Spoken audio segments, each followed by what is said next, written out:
pues aquí estamos con Doug, que ha diseñado amplificadores para John Mayer, David Grissom y actualmente Mark Tremonti. Y bueno, estamos aquí en el PRS Experience, que nos va a dedicar un tiempo con nosotros para un par de preguntas. Doug, yes. Thanks for your time. It's a pleasure to Welcome. have with us. When you design a new amp, what do you based on? You based on classic models, artists and amps, on a renew of an idea you already had in mind? That's a big question. That's a big question. We have probably a couple of different ways we do it. If I'm working with an artist, a lot of times he will have a signature amplifier that he wants to improve on, that he's been real comfortable with. Guys like Derek Trucks, he had super reverbs that he's had since he was a teenager.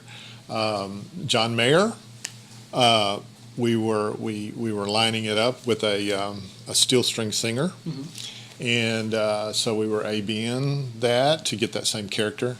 Mark Tremonti, he actually we were basing his amp, the small amp that we're doing with Mark. We took an earlier amp that we had done, the Archon, real aggressive amp, and we basically took that as a platform, and we modified internally the way his ears wanted to hear things. He would say, "I like this tone at 2 o'clock, but I want that knob to be at 12 when I get that tone." So a lot of things like that were happening with him. Also, he wanted to. He had some amps that he plays, concerts with, that he wanted to shade some of the tone characteristics toward some of the amps that he has traditionally played in concert. As far as non-artist amps,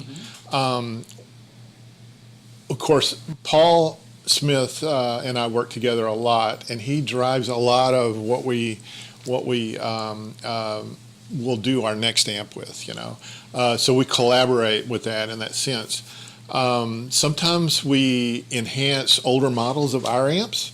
Sometimes I will take inspiration from traditional amps in the past, and of course, the three mother tones of historical amps, in my opinion, are Fender, Marshall, and Vox. Okay, and a lot of things are variations on those amps. So one thing we don't want to do is to be redundant. In other words, we have a window of products that we provide, and we don't want we don't want three real heavy amps. They're just slightly variation. We're trying to appeal to more people, so we'll have some clean amps, single channel amps, dual channel amps, traditional sounding amps with the voicing of 60s amps and that type of thing. So it kind of varies with, and it's funny looking back, some of the things just kind of played off each other, and some of the amps that we produced were mistakes or things that we didn't, not mistakes necessarily, but things that we explored that we didn't even know would be valid until we said, "Oh man, this is great," like A couple of examples. There's some versions of Sweet 16s. There's a Sweet 16 Plus. That was a joke I was playing on Paul. I took a Sweet 16, which is 16 watts, and I put enough junk in there to make it look like a Sweet 16, but it was 50 watts. and that turned into be a model. So those types of things happen. So it's some of it's happenstance, some of it's lucky mistakes or lucky things that we just run across, and other things are definitely pointed toward a need for, like, we didn't have a high gain amp, and we created the Archon amp to be the first thing that would meet that thing, and it's done real well. It was needed, yeah. So anyway, that's kind of how we do it when we start. Cool. Yeah. When you tried for the first time an amp, what do you listen to? Well, I listen, like if I have developed an amp and I turn it on for the first time. Okay, first thing I do is I'll take all the knobs and I'll go all the way around to see if there's any weirdness that happens. A lot of times you'll hit a magic setting where it starts squealing, and so You got to work all that kind of stuff out. Or sometimes, say the reverb, you'll turn the reverb in at 12 o'clock, it's quiet, and then you go to 0 and it starts humming, or you go to 10, it starts humming, so you got to figure that kind of thing out. And then basically I just try to set as many parameters as I can to try to find the little things in a certain setting that's going to be a mistake or a problem, you know. And a lot of times it's just a matter of moving wires to, like you'll hear some grit or hear some odd noises, and you wonder where it is, and basically you'll end up needing to shield the wire because they're talking to each other in there. And a lot of times we still use the old school technology of, you know, hand wiring these things, and a lot of times it's just a matter of pulling wires apart. We're doing more PC board construction these days with the lower cost amps. And those are set in their way, so there's not a lot of human messing with lead dress and that type of May I thing. introduce one question? Yes. There's a lot of controversy or people talking about the hand wire thing, the PCB boards, and what do you think of those? I mean, like, to be consistent, you need to have like a board. Right, for consistency's sake, a board. Now there's the general consensus is PC boards can be just as good as hand wired, but a lot of times PC board designers do them for cheap amps, so they do them cheaply and they don't spend the time to work out problems, so they get a bad rap because they are all of a sudden put in a lower category, and they're just not done well. And I have learned, you know, and I'm doing boards now, PC boards a lot more, and I've learned that there's things you can do and things you can't do, and obviously you spend hours and hours working things out. It's so much harder on a PC board because they're all fixed and everything. You got to spend another $750 to get another version of the board, and it might work or it might not, you know. So anyway, it's tougher on a PC board, but once you understand certain principles and guidelines and things, like the last couple of ones I've done have had no problems. And so it's not saying it's just when that big brown dog bites you once, you don't let it do you again, you know. And so anyway, I know what to keep off each other and how to route things better. And so, but anyway, when I'm working on amps, we just try to find basically, do the tone stacks work good? Do the bass cut all the way off? Does the mid range come up and make a difference? You know, some amps the tone controls don't make, but we like these things to really work. Does the presence knob really give you some sparkle on the top? You know, and those types of things. So that's what I look. Or, you know, do things like, does a switch pop? Just little things from an amp designer. Does a switch pop? Yeah. If it pops, then I got to put a little resistor in there to keep the static from building up and keep it. So those types of things. And I guess the basic thing, the first thing when you turn it on, does it blow up or not? You know, that kind of thing. Have you got capacitors in backwards or whatever? Yeah. And that has been known to happen sometimes. So anyway. Okay. Yeah. Cool. You have a preference between being a head or a combo? A head. You prefer a head? Yeah. May I ask why? Because I'm probably not a gigging musician.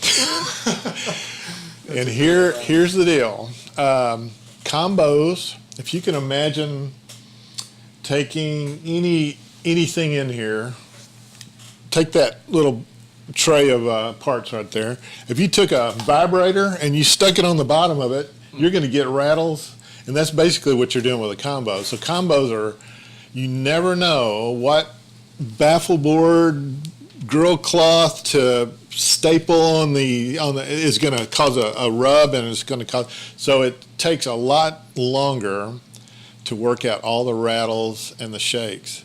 And then who knows when if it comes over on a container, or if we're doing it here or whatever, that shipping is going to cause a screw to loosen, you know. Okay. And so just for example, our Sanzeras, when they get here in a container, we take them all apart. We tighten everything back up and we put them back together, because that keeps the rattles from really being evident, you know, and the shakes and things. So a head, no problem. You know, it's no, it's just not an issue with the head as much. If you have something that's rattling, it's because it's about to fail, and so it's a little different with the head.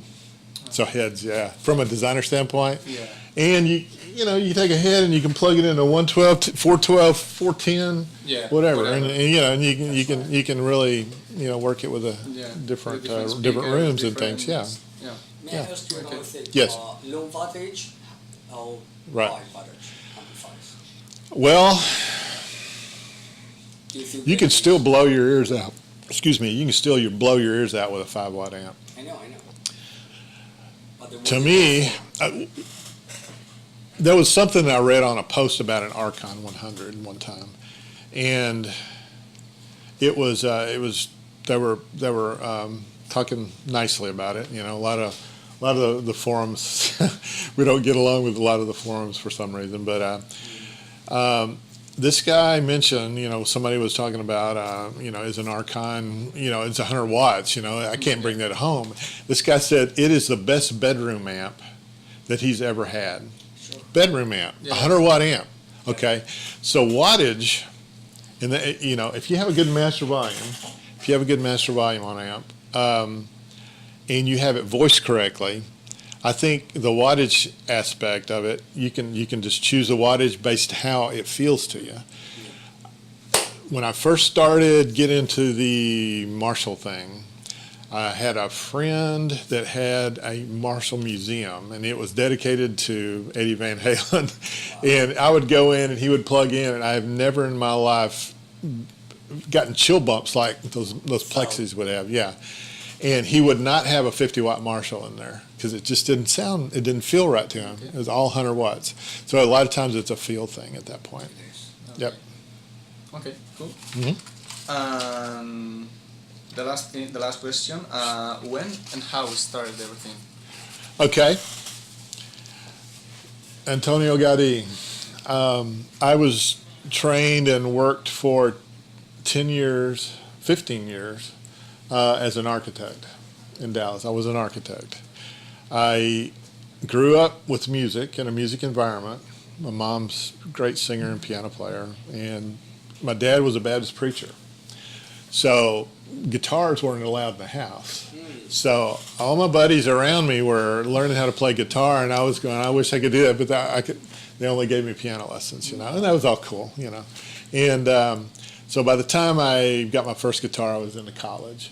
So, and by the end, I was in architecture school, and I couldn't really work. I loved it or whatever. And I started making friends with musicians that were really good, and they would drag me to go see these unknown, guitarists like Stevie Ray Vaughan and Eric Johnson. And nobody knew about them back then in the early 80s and 79. I mean, it's in Texas. And a little later from that, David Grissom, who's going to be playing tonight. And they were just monster players, and I love that scene so much, but I didn't really have what I considered giggable skills. I can play about 15 seconds just to test an amp, and then I don't care to play anymore. I'm just, okay, the amp sounds great, that's it.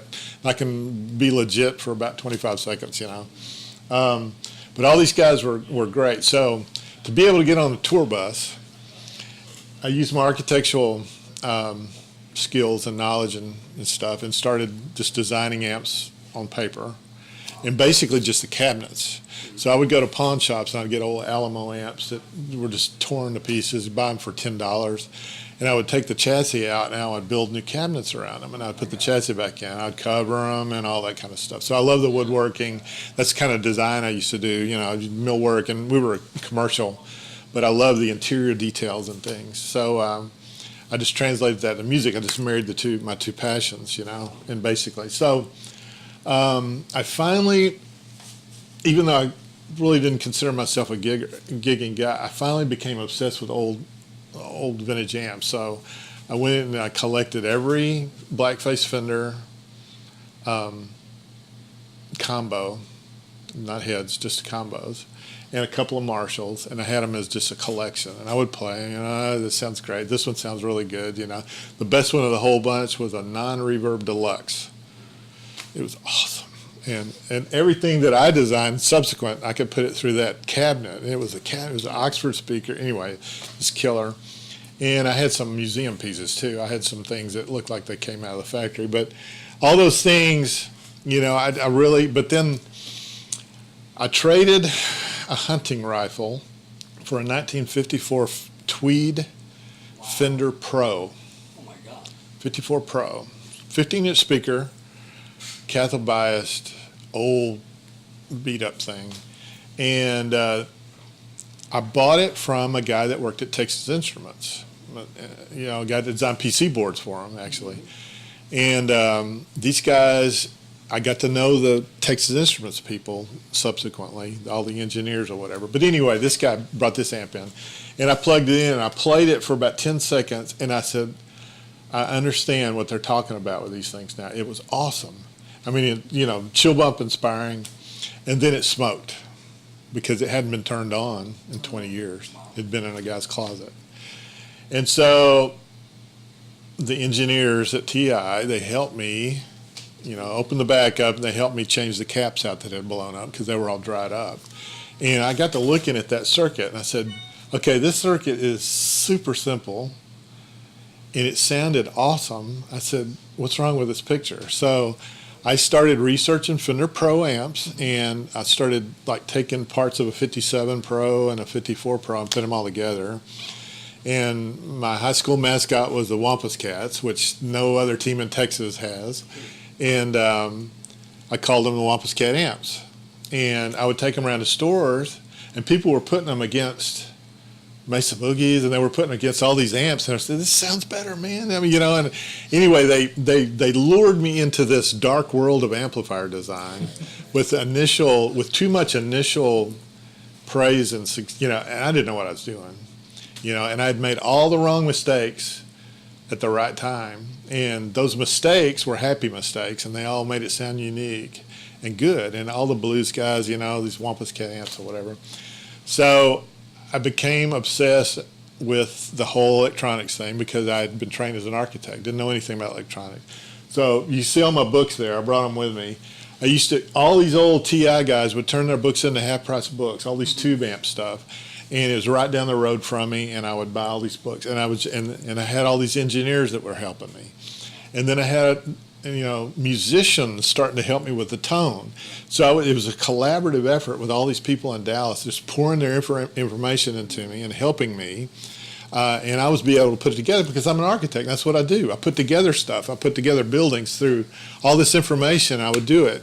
So it basically ended up where I had a little bit of success, to the point where I was building amps constantly.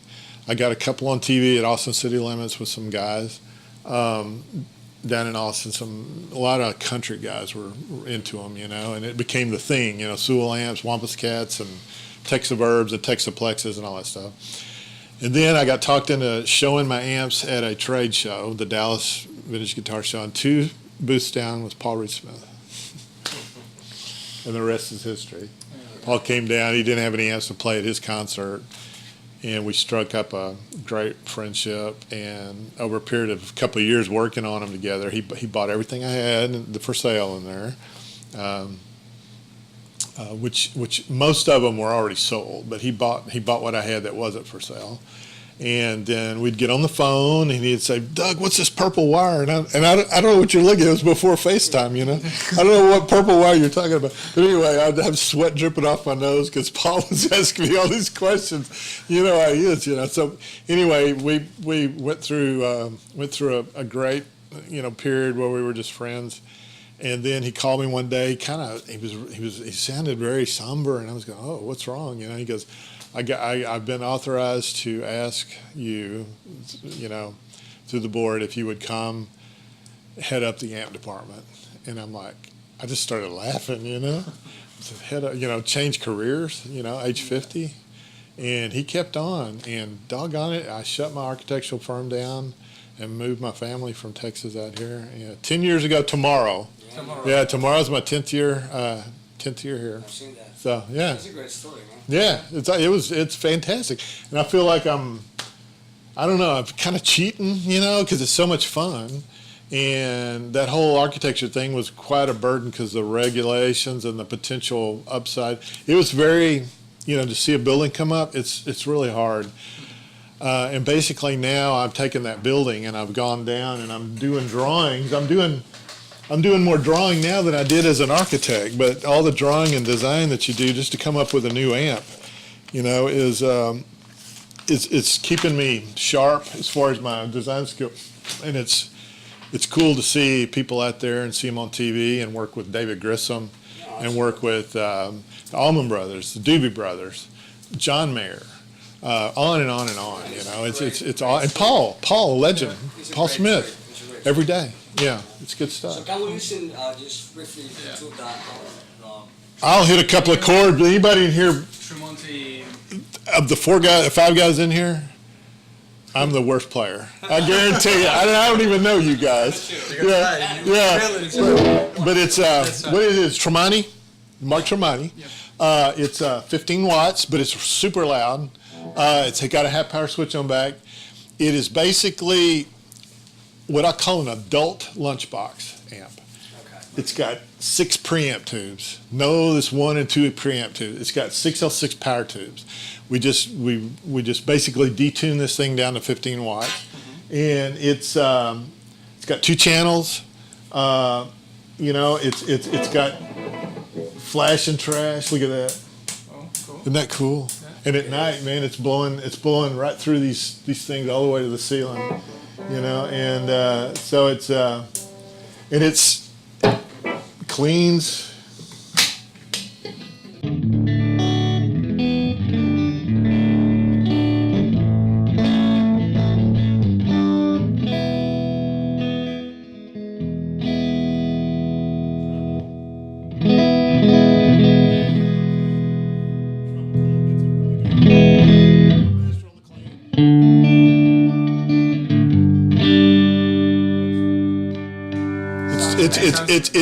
He apparently did his last album using a lot of this. Yeah. And he stated that. I'm not sure to what extent, but he from what I was hearing, most of it. But he's twin reverbs is what, and he loves this clean. Oh, that clean. Yeah. It's amazing. Yeah. The lead obviously is super heavy. It does clean up.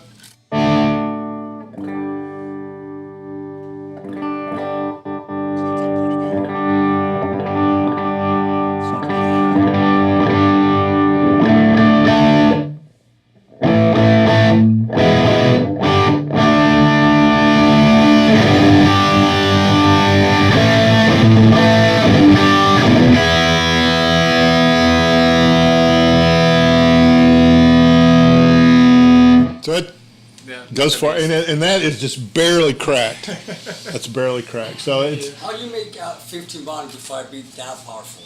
Low plate voltage. 15 watts with these power tubes, low plate voltage. Okay. Yeah, it's like these amps that have power scaling. Yeah. Where you can turns the plate voltage down, and you can go down to 1 watt. Well, we basically power scale this down just to one setting at 15. It's a little more. It's like 16 when the final transformers got wound and came in. It's a little more than 15. But sounds loud. It's amazing. What's 1 watt among friends? That kind of a deal. Anyway, so yeah, and it's a great value. What are they running? Retail? I think they are around in Europe. They are around 500, something like that. Yeah. It's. I guarantee you can gig with this in a small gig. I guarantee you how loud it is. Even in a big stage, right. If you put a couple of those with 2 speakers, you are ready. Absolutely. Of course, I'm doing through a market, but it's half power switch. It's got different outputs. It's got a foot switch to go from clean and dirty, and a loop, a set loop, and the loop works great. Cool. And it's a tube loop. So, yep. Hit the master. But yeah, we think it's going to do. And it's heavy steel construction. It's kind of a little chunk. I told you it's selling well. We haven't received those in Europe yet, but those, Yeah, they're. It's a big interest. excited about those. Excited. Okay, so. All right. Are we good? Doug, All right. thank you very much. Thank you. Yeah. Thank you for Awesome, doing this, man. Awesome.